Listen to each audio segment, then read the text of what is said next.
Hello guys, this is the Tech Boy channel and I am with another interesting video.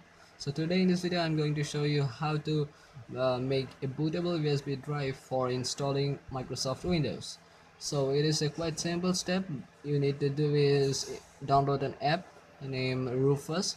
It is a 1M, not actually 1 MB, also a little app with 945 KB. Okay, so I have given the link in the description. Then launch it. Okay, we'll launch this app and the menu will open.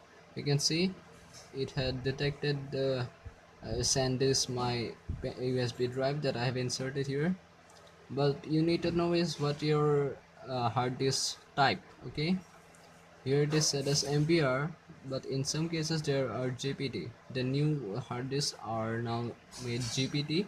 So to check this, we need to go to the PC and click on manage. Okay, then we have to go to disk management. Then you need to click on disk 0, right click and click on properties. In the volume section we'll see this one. You can see my one is the GPT partition, this one. Okay, so we have now understood that it is a GPT type hard disk.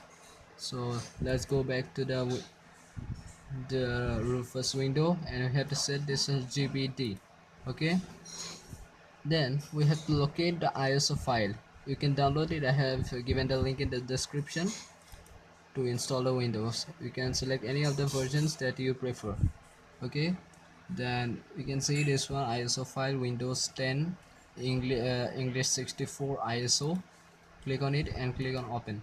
Okay, it has detected and it should be standard Windows installation. Follow all the steps and click on start.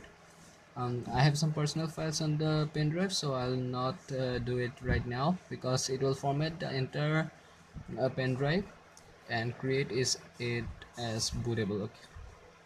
Okay, so thank you for watching, and if you're successful in this step, so please like and subscribe to my channel. Thank you.